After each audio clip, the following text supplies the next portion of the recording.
Bismillahirrahmanirrahim. Musulman mısın? Elhamdülillah Müslüman men. Musulman deyip kime diyerler? Müslüman deyip Allah Teala'dan Cibrail aleyhissalatu vesselam'ın aralığa düşüp Muhammed aleyhissalatu vesselam'a getiren dinine inanıp boyun alan adama diyerler. Şol dinin esilleri neçidir? Üçtür. Avvalkisi imandır, ikincisi İslam'dır, üçüncüsü ihsandır. İman deyip neme diyerler? İman deyip altı zatını bilip dil bilen ikrar edip yürek bilen inanmağa diyerler. Ol altı zat nemelerdir? Avvalkisi Allah Teala'dır, ikincisi feriştelerdir, üçüncüsü kitaplardır, dördüncüsü peygamberlerdir, beşincisi kıyamettir, altıncısı kadardır. Allah Teala deyip neme diyerler? Allah Teala deyip cemi' mahlukatlarını yaradan özünün vücudu vacip olan bir halık bardır, şonu diyerler. Şol Allah Teala'nın neçe vacip sıfatları bardır? 13 vacip sıfatları bardır. 5'si selbidir, 8'si subutidir. Selbi sıfatları bulardır. Avvalkisi Allah Teala kadimdir, yani özünün vücudu için avvali yoktur. İkincisi Allah Teala bakidir, yani özünün vücudu için ahiri yoktur. Üçüncüsü Allah Teala hiç nersege menziyen değildir. Dördüncüsü Allah Teala hiç nersege muhtaç değildir. Beşincisi Allah Teala birdir, yani şeriki yoktur. Subuti sıfatları bulardır. Avvalkisi Allah Teala her nersege kadirdir. İkincisi yaxşı bolsun, yaman bolsun, hem zatlarını Allah Teala irade etücüdür, emma yamanğa razı değil. Üçüncüsü Allah Teala hem zatlarını bilgücüdür. Dördüncüsü Allah Teala diridir. Beşincisi Allah Teala hem zatlarını eşitücüdür. Altıncısı Allah Teala görücüdür. Yedincisi Allah Teala keplegücüdür. Sekizincisi Allah Teala hem zatlarını yoktan bar etücüdür. Allah Teala'nı bu dünyada görüp bolmaz, mümin adamlar cennetke baranna Allah Teala'nı görmekligi haktır.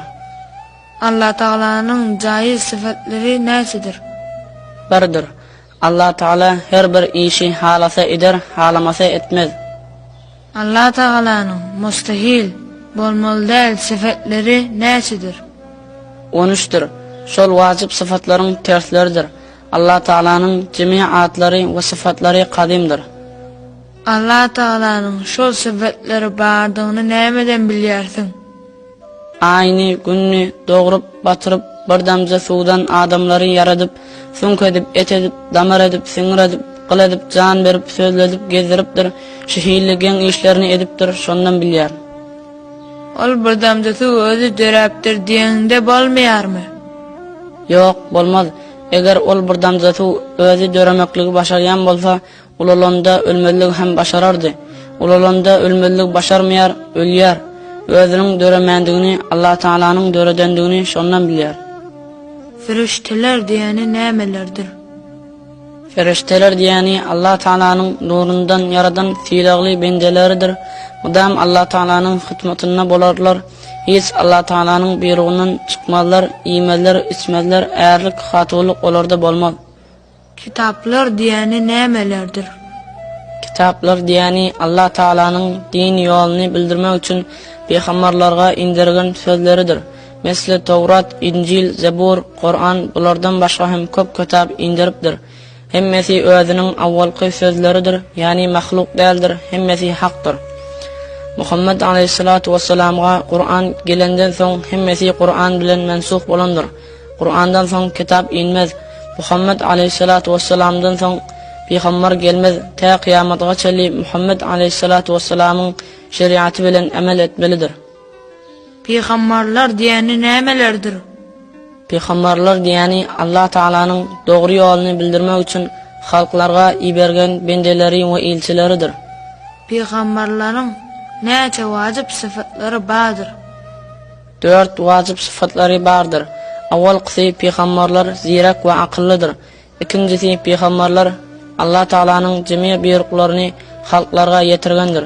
Üçüncüsü peygamberler hiç yalan sözlen değildir. Dördüncüsü peygamberler hemme günah işlerden saklanandırlar. Peygamberler biz kemin yerler, içerler Uqlarlar emme ala kemin, cuzan kemin adamların tabiatı qaçar yali yaman keseller olarda bolmaz. Peygamberlerin awvalqisi Adam aleyhisselamdır ve ahirqisi Muhammed aleyhissalatu vesselamdır. Buların arasında peygamber köp sani belli değildir. Kıyamet diyeni nemedir? Kıyamet diyeni şu mahluqatların hemmesi ölecektir. O yana kıyamet günü hemmesi dirilecektir. Mizan terazu bilen onların günahlarını, sevaplarını çekecektir. Kafirlerin hemmesini, musulmanların günahlilerini Allah Teala öz adil bilen cehennemge iverecektir. Günahli musulmanlar azabını çekip o yana kutulacaktır. Emma kafirlerin hemmesi mudam ol cehennemde kalacaktır. Musulmanların yaxşılarını Allah Teala öz fazlı bilen cennetke iverecektir. Cennet ve cehennem barlığı haktır. Sırat küfrinin barlığı haktır. Havz-ı Kevser barlığı haktır. Peygamberlerin ve awliyaların şefaati haktır. Kabirde azap bulacağı münkar nekirin sual soracağı haktır. Sual hemşidir. Senin Rabbin kimdir? Menin Rabbim Allah'dır. Senin dinin nemedir? Menin dinim İslam'dır. Senin peygamberin kimdir? Menin peygamberim Muhammed aleyhissalatu vesselam'dır.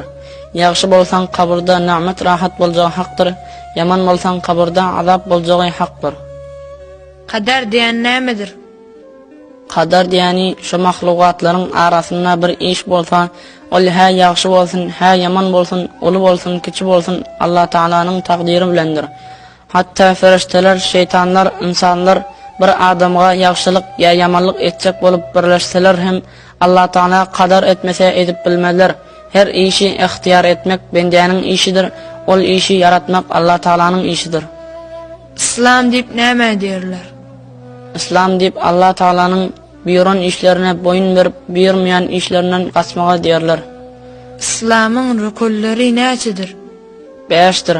Awwalqisi eşhedü en la ilahe illallah ve eşhedü enne Muhammeden abduhu ve rasuluh demektir manasını bilip.